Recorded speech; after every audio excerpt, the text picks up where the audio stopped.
the Valley Current.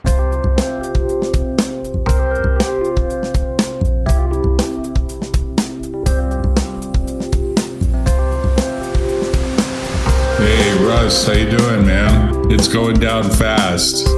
I have to say, it's been a very interesting year. It seemed to go by in a flash. Yeah, they do that now. I think they go a little faster. Well, you are pretty good at summarizing a whole year in one page. Like you have an amazing capability of doing that, right? Yeah, maybe. Which one? Yeah, well, I mean, you do an annual letter that summarizes everything that you did in the previous year, right? Oh, yeah. The Christmas letter. Yeah, sure. You do that with total originality, right? But you keep notes during the year too, right? No, I write that whole thing off the top of my head. Really? Wow. I'm impressed. Yeah. I'm impressed. I mean, I go back and pull out the photos, but there's no note keeping. Well, looks like you got a new haircut, man. What'd you do? Did you get your hair styled? Is it special? No, I think it's just head. I would have the hat on. It's looking very youthful. No styling. It's looking very youthful. I wish I had your hair. It's part of getting old. I mean, I got to say, it's not completely white yet. That's kind of amazing. I have to say, it's amazing to me that you have white eyelashes and you have a white goatee, but your hair is perfectly blonde. I'm very impressed by that. It's perfect. Well, it used to be red, so something happened. So I really have to give you a big applause because you've done something that I haven't even done, which is to re-listen to some of the AI podcasts that we've had. And I've always thought the future would be to put together a thread that actually kind of compresses the best AI stuff that's been spoken about. And the stuff is moving so rapidly. And there's so many different twists and turns to it that it's hard to know where to start. But I would start with something I sent to you, which is Google's apparently putting something on Christmas Island. And in the back of my mind, I have to believe you visited that island, or maybe I'm thinking you did it at some point when you had your sailing yacht. No, I didn't visit it. I know where it is, but I don't think there's anything big there. I think it's just a defense contract. I mean, Silicon Valley has been moving into the defense industry in a big way in the last, 15 years probably. Right. And I think it's just a defense contract. No, it's not. I don't think it's special. I mean, Silicon Valley got started with post-World War II defense contracts. I mean, that's really where a lot of the money came from originally back in the 1950s, maybe even the late. Yeah, I mean, back when Silicon Valley was about making stuff, right? That, DARPA was a huge factor, and then when it kind of shifted to the whole, well, no, let's just invent business models, But it turns out all that, it's kind of odd because at the same time, then they pivoted and started going after all these government contracts. Yeah, Microsoft, it has been for a long time. I mean, somewhere in this, I think Palantir's success was noted. And people were like, wait a minute, Palantir can't get all these contracts without having a little bit of competition, right? Fundamentally. Yeah, but Microsoft's always had a big chunk of government business. I mean, the simple stuff was just selling them Office, but I don't think they publicized the rest of it. Because they had a big revolt. I think in the last 60 days, didn't a bunch of Microsoft employees get very upset about Microsoft's work with Israel and Palestine and, the whole Gaza situation? Yeah, I mean, I think that happens at every company when people decide that they don't think the company is doing the right thing. But you made an observation that I really was very impressed about. And I said, we should definitely do a podcast about it, which is you said, this AI stuff may have a big dead end because most of the really valuable information is behind various proprietary locked safes, right? And a lot of the stuff that's right? Yeah. That's a big observation. Well, I don't think it's a dead end. I just think the whole thing is, I think what we're looking at right now is basically the vacuum tube of artificial intelligence. Mm-hmm. And the thing that really struck me before I got to the proprietary data part was just that, have you ever seen all this kind of stuff come to the market and it's like instantly a commodity? but it's valued at like, 500 billion or $1 trillion or something. Easily. That's insane. Yeah, easily. These are quite literally commodities today. Right. I mean, you can go to any one of 10 large language models that are, attempting to become AGI and use them pretty extensively, not so much on the generation side, but on the research side at no cost. Right. Yeah, nobody was giving out optical networking for free. Right. No. And it's not like it's advertising supported. It's just, try it, you'll like it stuff. Well, I think the theory is once they get you hooked, they get you to buy the $20 a month deal. And then once they get you hooked to the $20 a month deal, they get you to buy the $200 a month deal. And once they get you hooked to the $200 a month deal, they'll get you hooked to the $2,000 a month deal.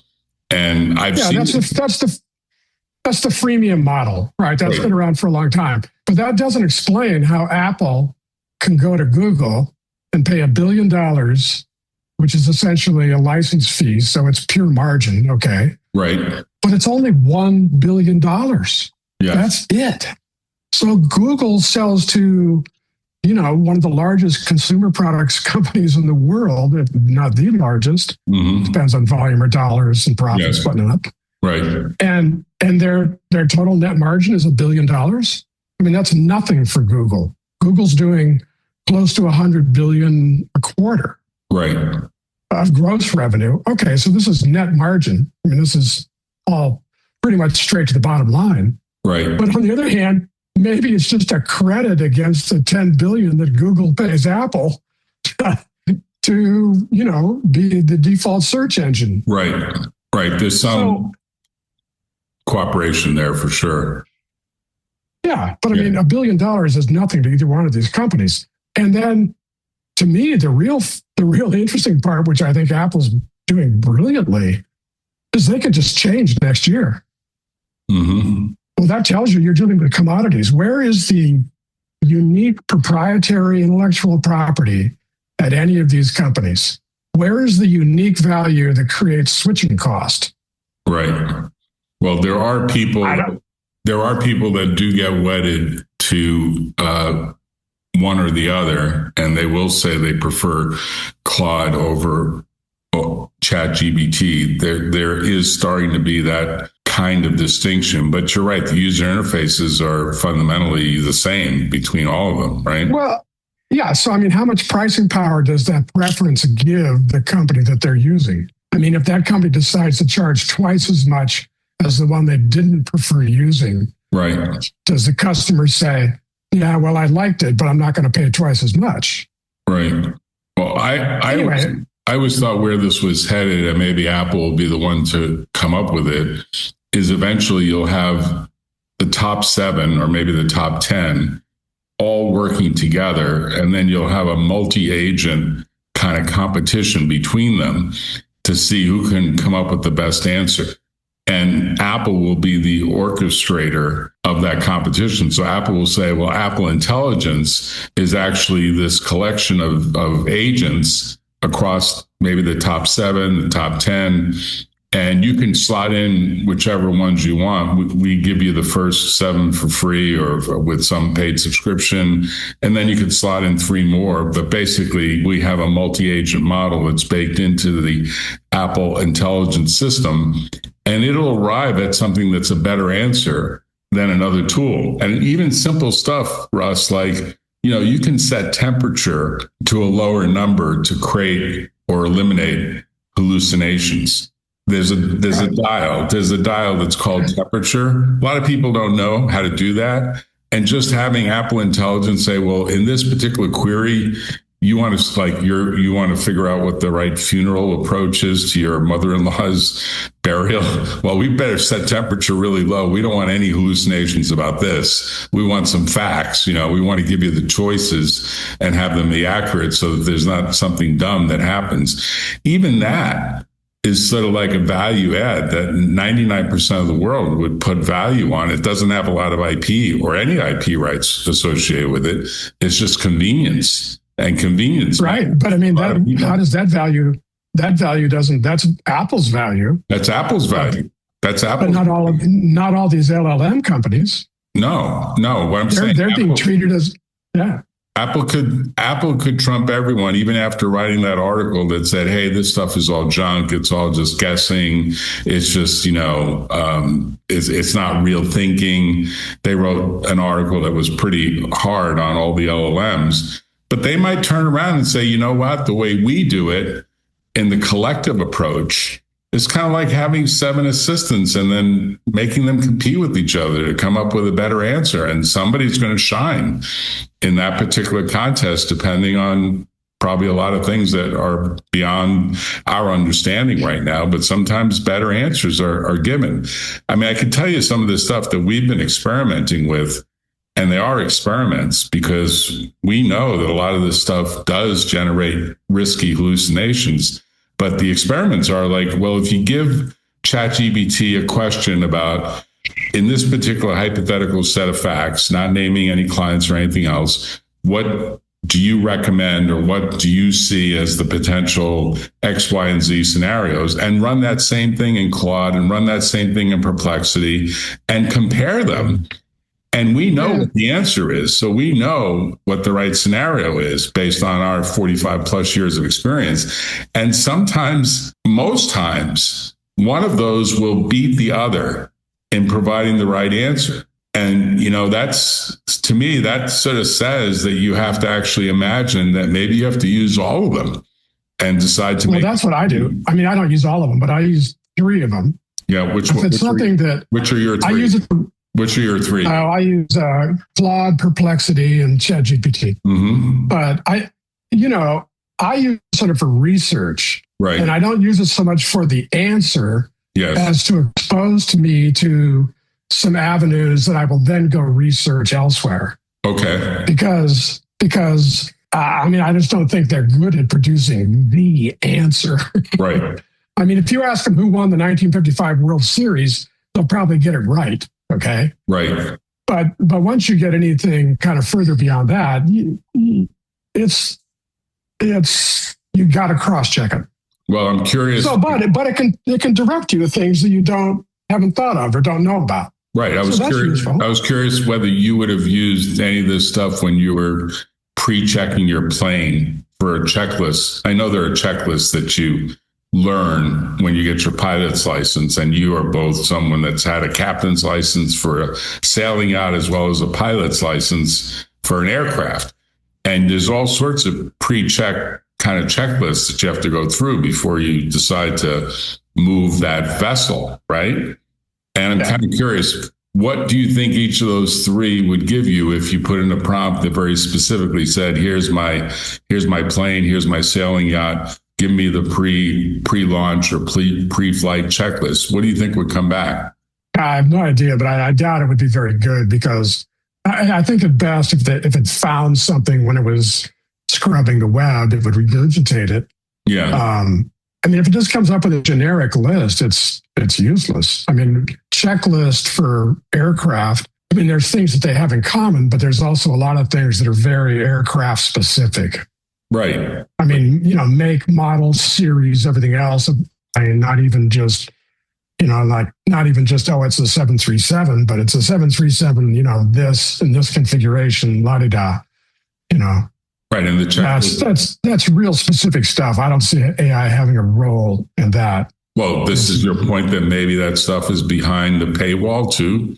The stuff that's relevant? No, that stuff is actually out there. So that's what I said. If it stumbled across it when it was scrubbing the network, right, in the net. But then,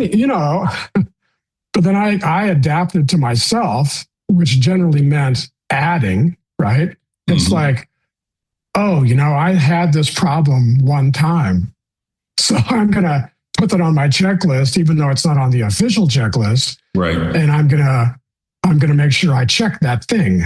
Right. So personally, I always evolved my own, and, using these standard factory checklists is just because let's face it, the factory checklist is basically just to protect the aircraft manufacturer from liability. Right. Not from your incompetence, but my checklist needs to also protect me from myself. Right. But your checklist, does it go out when you were doing this stuff? Does it go out to look to whether there's been some update in some sort of FAA release or FAA notification? Does it go out to like look for, there's a recall on this engine or something like that? Because there are all that stuff happens. No, that stuff happens. Well, there's a variety of them. There's the FAA stuff would be about the airframe and the engines, and that's generally handled by the mechanics. And either my mechanic notifies me if it's a short-term thing, like you did when you said, don't fly your plane. When I was in the air. And, please come back as soon as possible. Yeah, really. I read that email and I was like, yeah, I'm gonna keep flying for the time being, okay? But anyway, but then there's the more subtle stuff, like Garmin sends out an error on their navigation database and says, hey, you know what? That instrument approach procedure that we have for Dallas that you just installed into your panel, it's not right. Deinstall. So you just got to be you can't actually you can't like do one airplane or one approach at a time. But you have to be on Garmin's mailing list. But anyway, that's kind of separate. I mean, coming back to this AI stuff, right. I think there's a couple things. Besides it being a commodity, the other thing I think you have to keep in mind right now, the Magnificent Seven, which really ought to be the Magnificent Six, because there's no reason for Tesla to be on there. It's just a meme stock. Sorry. If you take the Elon just got $1 trillion pay package to keep that meme stock. Yeah. You want to wager he never gets it. How long can he keep the cult together? He's got to keep the cult together for 10 years or something. The professionals are going to bail out before then. I'll drop a footnote that's kind of the dirty secret. It's really hard to get these Teslas to have their batteries replaced. To go in, it's not easy. It takes a lot of work. I can tell you stories offline about when you need to actually get your batteries removed and replaced, how horrendous that process is. It's not an easy process at all. Well, it's kind of expensive too. I mean, that's why his former CTO started Redwood Engineering, right, to recycle them all. Right. Anyway, but back on the Magnificent Six, right? Right. Think about the Magnificent Six. None of them was first. None of them. They were all fast followers. Yes. They were all fast followers. So maybe this whole list of 10 we're talking about today is going to be a footnote in 5 years. That's a big observation, because there is a lot of truth to, like, VisiCalc was the original spreadsheet. No one even knows that. VisiCalc, what the hell was VisiCalc? Well, you and I remember that was the actual spreadsheet that launched the Apple computer. Without that, the Apple II would never have seen the light of day, probably. It was the thing that made that device actually a useful computer. And, that business should have gone public, but it didn't for a variety of reasons. And Dan Foster is still alive to tell the story. And you're right. Yeah. Lotus 1-2-3 that kind of came in and really whacked it. It ended up getting absorbed by IBM. And now Microsoft's got more or less a monopoly on Excel. I mean, I don't think there's been a spreadsheet company since then, or a spreadsheet application. Oh, there have been, but they all came and went. It's like Microsoft did a fast follower move, and it worked inside of the window. Okay, so you go down the list. Go down Amazon, Google, Apple, Meta, NVIDIA, and Microsoft, right? None of them were first. Right. NVIDIA is as close as you can kind of come, but really they were predated by Sun and SGI, both of whom had proprietary vector processing silicon. I don't think they had complete system on a chip. Right. But that's more a function of, semiconductor technology 30, 40 years ago and semiconductor technology today. But they did have proprietary vector processing. Right. So, none of these guys were first movers. They're all fast followers. Right. And we're all talking about, and they're, committing $500 billion valuations to guys who were first. Right. I mean, they could all be the VisiCalc of AI. Yeah. Because it usually comes down it always comes down to distribution. Right. Right. Right. I mean, that's at the end of the day. Even right now, I don't think Claude is as recognized as ChatGPT in the news media. I don't think it has the same brand. Maybe it's because of the name. I don't know. Maybe it's just because people start in one place and often just stick to it, and they just don't. Sure, but MySpace was that, right? Mm-hmm. Who? My what? Yeah. Those long things. Gone, right? Yeah, I mean, Google was not the first search engine either. I mean, Google was essentially no. With a great business. Microsoft wasn't the first PC operating system. I mean, it was all distribution. They got IBM. That was it. That made the deal. But I mean, anyway, my point is that's another factor floating around in this AI soup. But coming back to, I think, the biggest one, which, if we're going to go strategic as opposed to specific, the most valuable data is all proprietary. Right. And then even within the fact that it's proprietary, which isn't going to get shared, right? Mm-hmm. Like Exxon is not going to sell ChatGPT all of its geophysical data. No. Maybe out of bankruptcy court they will. I mean, not until, right? Okay. Or Google and Meta aren't going to the petabytes of data that they have stored out there, about you and me. They're not going to turn that over to somebody. That's really kind of part of their potential value in their AIs, is they have this whole training set that nobody else is ever going to have. Okay. But then there's the really interesting stuff, like how many cases settle? Lots of cases, right? So you read all the public, let's talk about legal stuff because since you're a lawyer, right? There's all the case law. That's great. That's public. You can see what happened. You can see the pleadings, the briefings, the opinions, all that stuff. Great. Okay. Right. All the stuff that got settled, all it knows is maybe the outcome. The suit was filed and then it was settled. And maybe there's an announcement about the settlement that says, plaintiff X is going to receive, $100 million from, respondent B, whatever. Right. But I mean, but what you don't know is the interesting part, which was, what was the settlement discussion and why did they settle? And what was going on there? Now, you who were in the room, what that discussion was, and what thinking was, what you thought your strengths were, what were the flaws in your case. Right. They've exposed, based on their reactions, they've exposed what they think some of their flaws are, what their strengths are, and then you've got all these other pressures, your client is impatient or they're really patient. Right. Or, the respondent's attorney is, wants to get a bigger fee, so he doesn't want to settle, I mean, all that stuff. Right. None of that ever goes into, let's say we make a vertical market legal AI, right? So it's really smart about all this stuff, but it doesn't know anything about all the stuff that you know. Right. And that's where you can say lawyers who really become experts in their vertical fields will never be out of business because they have a huge amount of proprietary knowledge that they're allowed to use to generate opinions without disclosing detailed facts, just because, hey, I've been around 45 years of settlements and I could tell you what the ranges are and not disclose anything that's confidential information. Now, I can tell you the other thing that's true is arbitrators would like to publish some generic data just to provide guides within their arbitration firms. And there's been a strict rule that says, no, don't do that. But I can tell you arbitrators do talk to each other, particularly when they're doing cases that are kind of similar.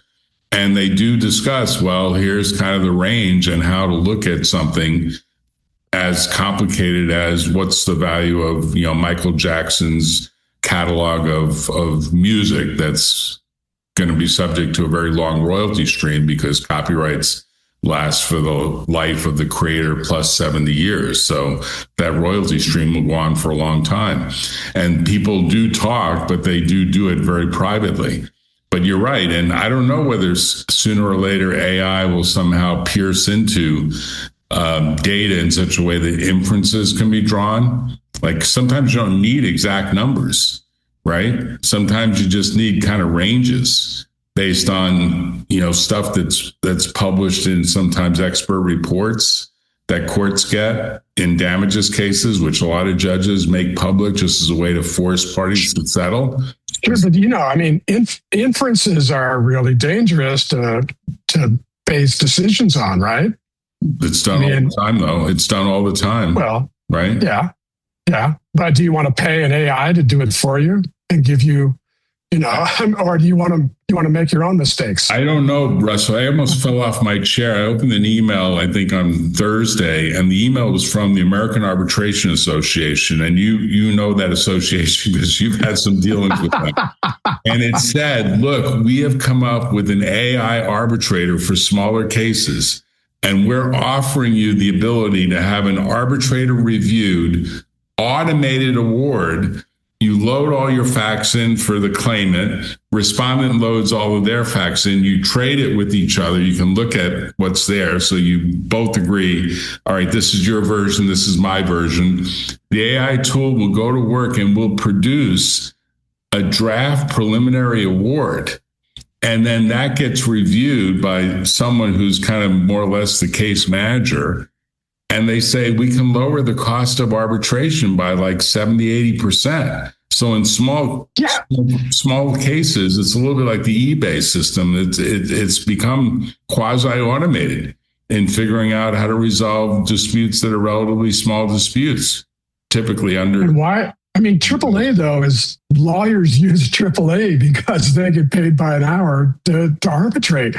Why would they want a system like that? That's like cutting their own necks. Because there's just too many smaller cases that are otherwise just not even subject to any kind of systematic approach other than pro per.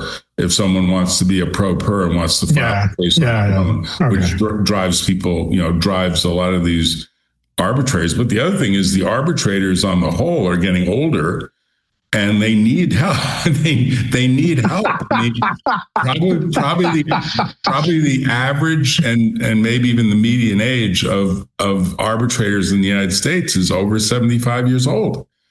And, things start to diminish over time intellectually for people that are over 75 years old. You haven't gotten there yet. I haven't either. I don't know anything about that. Yeah, I don't know. Are you speaking from experience? No. But I do think there are some arbitrators that want that help, and they fundamentally think it's a great idea. And the way they look at it is their time gets leveraged by some portion of the automation fee, because you do have to pay for the use of the system. It's not free. But but who's going to get the money? Where's the money going to go? But imagine if this is a nonprofit. The AAA is a nonprofit, so presumably they would have to gift if they had excess profits. They'd have to gift it or use it in some charitable fashion. But imagine if the federal courts actually could divine from the PACE. PACER system is public. It has all the federal filings on it. They're all accessible. They're all scrapable. They're all usable. Imagine if the federal courts came up with something where they said, look, before you file your case, you've got to get a certificate of merit. Because there is a lot of garbage that goes through the federal system. There's like for example, before you charge this guy with felony assault for throwing a sandwich at someone, maybe you should reconsider.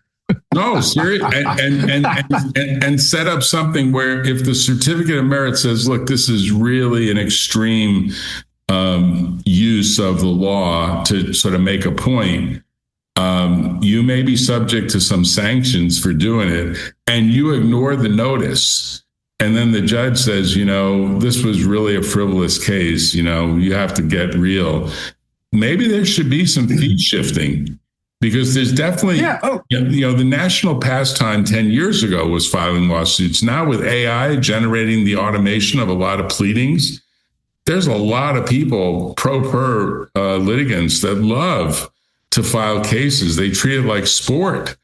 and they enjoy it. And the federal courts are overwhelmed by this, and they're very concerned about how easy it is for anyone to file anything and to start a case, and to sometimes, not realize that they're really stressing the system at a level that's just, very hard to imagine that the system with 5,000-6,000 total judges, it's not a huge number of judges for 300 million people. Okay, but you're taking me actually to one of the places I wanted to go on this LLM thing, which is that, that's a vertical, right? Right. And there'll be literally hundreds or thousands of verticals. Mm-hmm. And I think the verticals will value proprietary data more than public data for the most part, or at least they'll be enhanced by proprietary data, especially if you're a large corporation.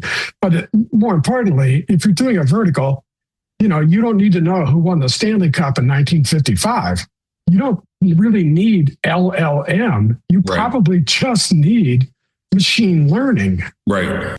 Because you can shrink the training set down by probably 90%. A good order of magnitude. Yeah, huge. Yeah, an order of magnitude. Right. Okay. Right. And then, that's got a whole benefit on the backside, when you're starting to retrieve it. Right. And now the whole concept of AGI and LLM is kind of like, well, there's a case for having AGI or AGI, super intelligence, but maybe the market is all in verticals. That's the argument that NVIDIA indirectly made when it came out with its little block computer, the thing that looks like an Apple TV. It's like this. Yeah. Remember years ago, there was this black thing called an Apple TV. It's kind of something you can put in your pocket. It's essentially an NVIDIA supercomputer with a GPU in it that you don't connect to the web at all. Basically, it has your data, your proprietary data, along with the language model that they put in. I call it a small language model, but basically their view is exactly what you said, which is in certain industries, you just need one of these blocks. You don't connect to anything internet, and you have essentially a supercomputer working in your office. And each of us, depending on how specific we decide our lives are going to be from a knowledge worker point of view, your whole life is on that little block. And it doesn't have to be connected to the rest of the world. But it's not just knowledge workers. I mean, you could use that thing if you're an electrician. Correct. Right? And that will be the future. That will be the future, tied to like some wearable that allows you to pull up whatever you need, that's basically now embedded in probably a laptop, an iPad, a smartphone. Basically, everything will be consolidated, and you'll probably have an avatar that can be probed by your son if he can't reach you, or your daughter or whoever, saying, "Hey, Dad, what's your opinion on this?" And that avatar will come back and provide an opinion. Okay, so I'm guessing that those vertical markets don't go to people like Anthropic and OpenAI. Well, they'll go to... All they need is... NVIDIA is a big software provider as well. Maybe NVIDIA becomes the real... Yeah, I think NVIDIA's software is mostly about using their chips. It's a lock-in. Mm-hmm. It's a lock-in on the silicon. Right. It's not an application. But it's not hard to imagine that they would put an application on that device that I think they've started to ship. I think it is, because in my experience, there's only one company I know of which is Apple, which has actually been good at both hardware and software. Okay. Microsoft's, forays into hardware never went anywhere. Most hardware companies are really bad at software. Mm-hmm.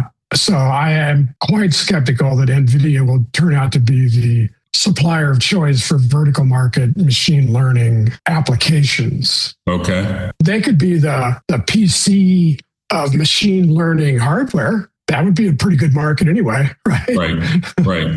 But I don't see them creating all those verticals, because those verticals are all going to take domain expertise. And then they're going to take, the really interesting part will be the people that figure out, how do I blend all the public data with the private data? Mm-hmm. So, maybe I go into Vincent and Elkins and it's like, okay, I've got my generic, legal agent here, my vertical app, whatever. But we're going to now train it on all of your case files and all of your attorney's notes. And maybe we'll even interview them and say, okay, you settled this. Why? Right. And that becomes proprietary to Vincent and Elkins. That's what's happening. That's happening. That's a different level. You're talking about a completely personal level. I'm talking about an enterprise level product. Right. Which, because the enterprise is the one that has a bunch of proprietary data, right?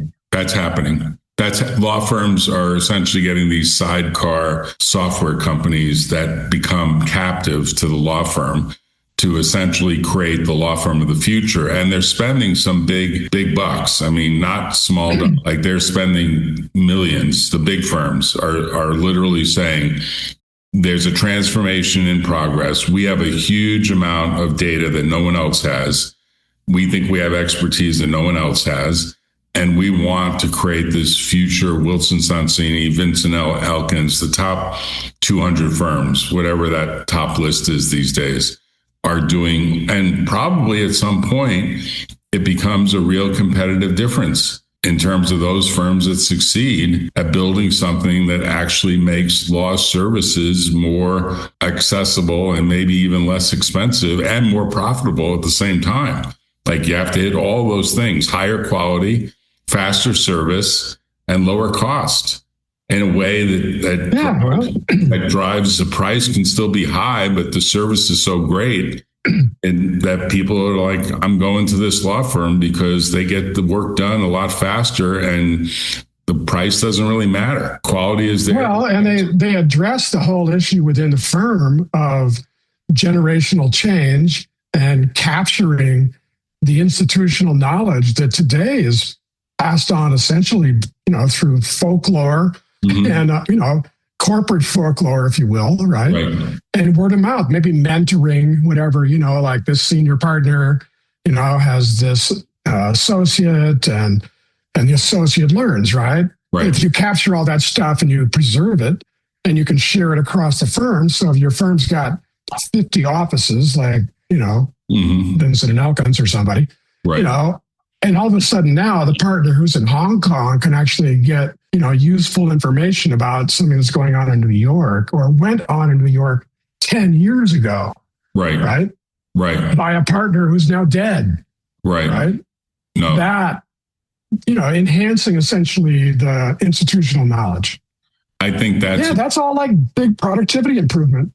It is. And I think you put your finger on, well, maybe all these tools that are such hot shit right now kind of become far less important because it's like, I don't use that in my daily practice. We all become experts in our own domains. It's usually not everything from A to Z. It's usually pretty focused. I was talking to a lawyer last night and he was like, I remember when I started practicing 50 years ago, and he's since retired, he said, I was a general practitioner. He said, I did wills and trusts in the morning, and in the afternoon, I did a personal injury case. He said, there's no one I know that does that now. And he's right. I think maybe there might be a few people like that in really small town America where, it's like population 900 people or something.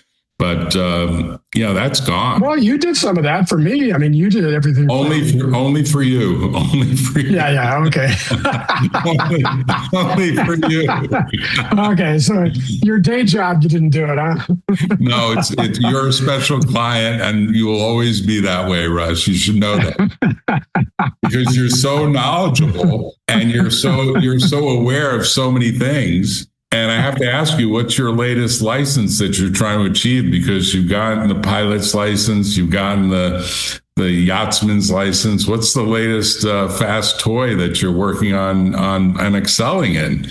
I got to ask you that. Is it like surf? It's really bad. It's really bad. Is it? I met someone down here, 65 years old. He took up the idea of gas-powered surfing at 65. He gets on a thing that gas-powered. Yeah, I'll send you the device. He like starts it like a lawnmower, and it has a 2-stroke engine, like a motorcycle engine, baked into the surfboard, and it's got like a some sort of propulsion system, And he's surfing the waves with the ability to like rev up the engine. It gets up to like there's a bunch of devices out there. They're electric. They're not gas. No, this guy's stuff is gas. This guy's stuff is gas. I thought of you when he was. Yeah, well, he needs to step up. There's electric, but me. No, he's got the fastest. No, I'm not doing any of that stuff. You're not going to do any of that, right? That's a little too much, right? No, it was really tragic to have to give up the plane. I mean, that was just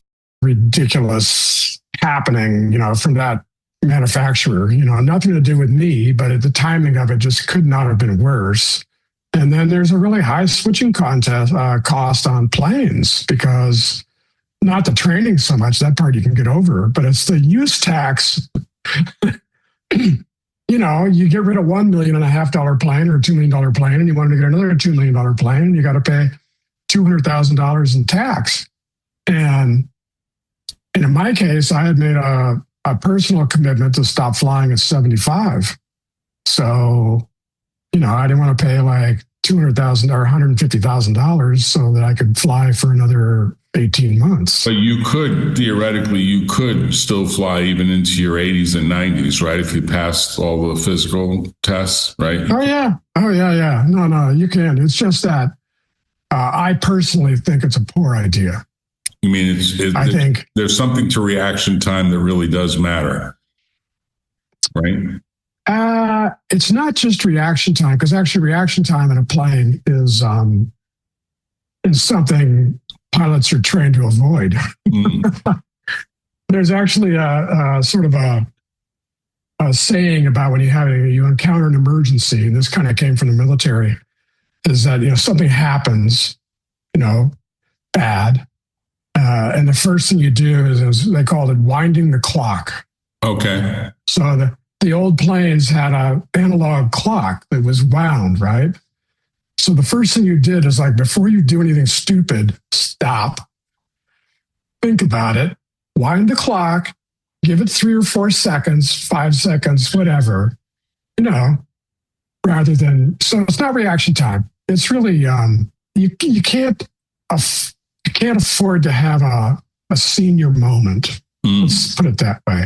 And just a moment. I mean, I already tossed out flying at night because that's just statistically a good way to die. Yeah, 100 times more likely that something bad is going to happen. Yeah, it's really horrible. No, but for private pilots, flying at night is not good. That's the Kennedy tragedy, right? Didn't that happen to one of the Kennedy sons or grandsons? Yeah, but that was a different.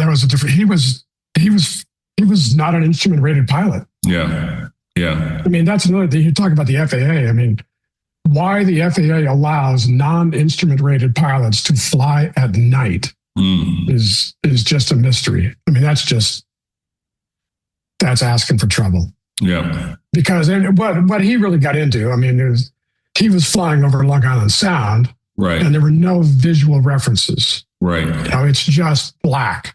Right. There's no horizon. There's nothing. Mm-hmm. And, numerous tests have shown, I mean, you basically got about 3 minutes to live.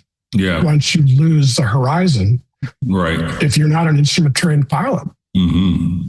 So, that's just the way it works out. Anyway, there's a lot of other stuff that goes on all the time, and it only takes one mistake, and then it's fatal. I mean, most aircraft crashes are fatal. Mm-hmm. Right. It's not. I mean, you're traveling along at somewhere between 150 or 250 miles an hour. It's great when you're in the air, but when you impact Mother Earth, it's not a good feeling. So pilots get tired. Yeah, you never had a desire to become a jet pilot as well, to step up and get the credentials to fly jets, those little Honda jets that are out there for $3 or $4 million? I didn't have that. First of all, it takes, you can get the credentials to fly it, but the insurance company won't insure you. Okay. Until you have a whole bunch of more hours than I had. So they'll literally make you hire a pilot to sit in the next seat, right? Like that little Cirrus jet that you sent me one time, the SF-50. You know, yeah. I mean, I know a guy down in Palo Alto, and he spends half his time just flying around with those guys for 50 hours until the insurance company will let them fly it on their own.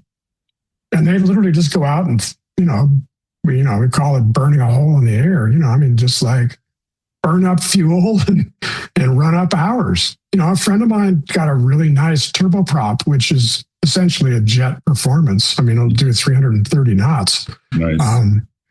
At 34,000 feet, I think. So it's basically a jet, but it's a prop.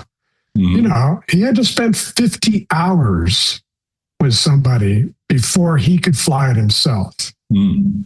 So the second thing is, and this is a purely aesthetic thing, one of the really aesthetically nice things about flying is looking at the ground from the air. Mm-hmm. Well, looking at the ground from the air at 14,000 feet is very different than looking at the ground from the air at 36,000 feet. Right. Jets are horribly inefficient at low altitude. Yeah. So they always are going to go high, right? So, I have like literally millions and millions of miles at 35,000 feet. Mm-hmm. And it's not that interesting to look down at anything from 35,000 feet. But from 14,000 feet or 10,000 feet, it's like flying over the Rockies at 16,000 feet. It's cool to look at stuff. Mm-hmm. Flying over the Midwest at 8,000 feet, So basically, if you're like 4,000 to 8,000 feet above ground level, then you see lots of stuff on the ground, and it's interesting. Mm-hmm. It's not interesting when you're, 5 miles above the ground. Right. Or 6 miles above the ground. So and the other thing is, I consider private aviation, in other words, if you're the pilot and it's your plane, I think you have to assume it's an unreliable form of transportation. Yeah. Because the people who try to treat it like a reliable scheduled service, they'd frequently die. Yeah. Because they just need to get there and they think it's that reliable. Yeah. Well, and they make a decision. They say, I got to be back at work on Monday morning. So it started to snow and I'm late, and I was skiing all day and I'm kind of tired, right? But I can do it, and they find those guys in spring, right? Yeah. Or, it happens with commercial guys too. I mean, there was, last year, actually this has happened a couple times. One of those evacuation jets or, medical services jets, right? Fly a patient, medevac kind of stuff. Right. Yeah. Yeah. It's had a really long day. I mean, these are two guys, professional pilots in a moderately sized jet, and they just stuff it into a mountain in LA. Ouch. Yeah. I mean, commercial jets, have a whole different set of procedures and rules and operating procedures that, commercial jets don't fly into mountains mostly for the last 20 years. Okay.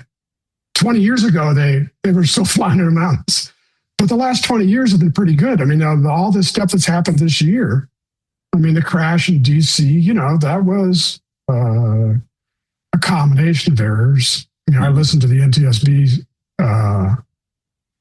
hearings on it, and there was blame to go around. Or like this UPS plane that just crashed in Nashville, right? Right. I mean, yeah, the engine fell off the plane. That happened. That's really. Yeah, that's what happened. Oh. The left engine fell off when they were at maybe 50 feet. Wow. So you can see it on the videos. If you look on the videos, you'll see the plane is banking to the left. Mm-hmm. It was the left engine that fell off, right? Mm-hmm. So you got asymmetrical lift So the left wing doesn't have lift because the air is not being pushed over the same way as the right. That sounds like that almost sounds like sabotage to me, right? Like someone did something intentional there. I mean, that just doesn't happen usually, right? Engines don't just fall off planes. Pianos don't fall off the 50th floor of a high rise. But let me ask you a question before we end. No, it was probably some mechanic messed up. Yeah, so I had to guess. Let me ask you something. Will you get into a Waymo in San Francisco with no driver, being run by essentially AI and whatever else that Google uses with Waymo to get through the streets of San Francisco? Will you do that if you're in San Francisco and you live? I haven't, but I would. You would? My daughter much prefers, she lives in San Francisco. Right. She highly prefers Waymo. She would much rather be in a Waymo than in an Uber or a Lyft with some guy. Some guy who's smelling and trying to flirt with her or whatever, right? Waymo is absolutely her first choice. And now the next question is, if they do perfect, as I think they seem to be headed, this self-driving helicopter that can make its way from where you're living to Stinson Beach, will you get into the self-driving AI orchestrated helicopter to make that 20-minute flight or 15-minute flight from where you are to... Oh, you think they're going to be self-driving completely? Yes. Yes. Self-driving helicopters. Yes, that's coming. If it comes. Yeah, that's not coming real soon. No, you don't think so? You don't think it'll be there in the next 15 years? Yeah, there's a bunch of problems with it. There's a bunch of regulatory issues. There's a bunch of practical issues. Airplanes in the sky do not have roads per se. Right. Okay. So, they just fly every which way. Right. So and in order for your self-driving helicopter to not fly into the guy who's flying the 1935 Stearman, who has no ADS-B out maybe, or he's got ADS-B out, but he doesn't have a radio, or, they're it's like self-driving cars. They would work dramatically better if every car on the road was a self-driving intelligent car. Agreed. And they could all talk to each other. They would. Yes, absolutely. Yeah, but that's not going to happen for like 50 years. Or 100 years, maybe. You have to get rid of all the other cars. Right? So they have the same thing with planes, only it's worse because there's no roads. There's no lines on the road for the thing to follow. Right? Then it's going to have to interact with the controllers because it's really now, it's essentially, those are the traffic cops. And if they're not there, then the system does not work. Period. Which is why I think it'll be interesting to see if they get through this shutdown with no accidents.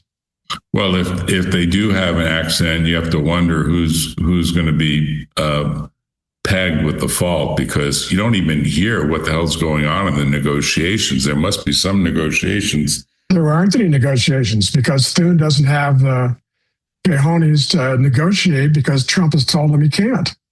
And Johnson's terrified to even convene the House because then he's going to have a vote on the Epstein files, and he's terrified of doing that. They're in hiding. They're literally in hiding. So we probably will see some major incident happen in the next 60 days, right? If they stay shut down for another 2 months, there's going to be, I think there's a high probability that something, maybe it'll be a near miss. Maybe it won't, hopefully it won't be a crash. I certainly don't want to see that. Right. But it's not good. It just makes no sense to me. You're going to issue Social Security checks, but you're not going to pay air traffic controllers. Right. I don't know. That doesn't make any sense. No. Hey, Russ, thanks for your time. Hopefully we get together sometime next month and we grab lunch somewhere. I appreciate it. Yeah. So you're down in Todos Santos? Yeah, we celebrated my birthday here. It was quite an interesting celebration in a variety of ways. And then one thing led to another, and the weather was a lot better here. So fundamentally, once you have a Starlink, you're kind of set. You can go anywhere. And we met some really interesting people. There's kind of a real community that's being built here. And of course, a lot of people are from Canada as well. And the season technically is the 6 months that start November 1, kind of November, December, January, February, March, April, maybe even into May. A lot of people in Canada, like, it's just too cold.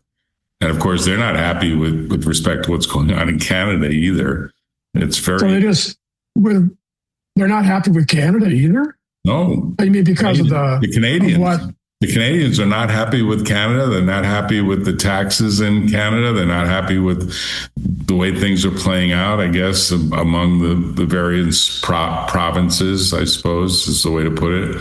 So they don't like Carney or what? Yeah, they don't like him either. Yeah, it's interesting. You talk to Canadians and it sounds just like people from America being upset with what's going on in America.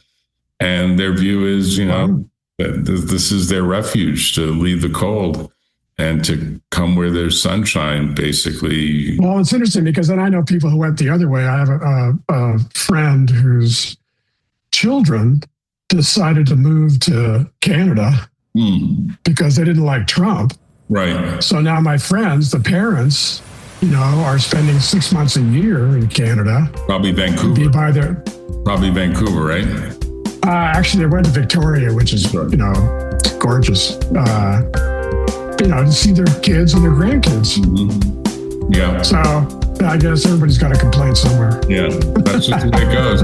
Hey, you're looking great, man. Take care. All right, thanks. I didn't think you were a day over 60. Yeah, I'm not. Yeah. Say hello to Lee. All right. See you later. Bye. Tune in next time on The Valley Current.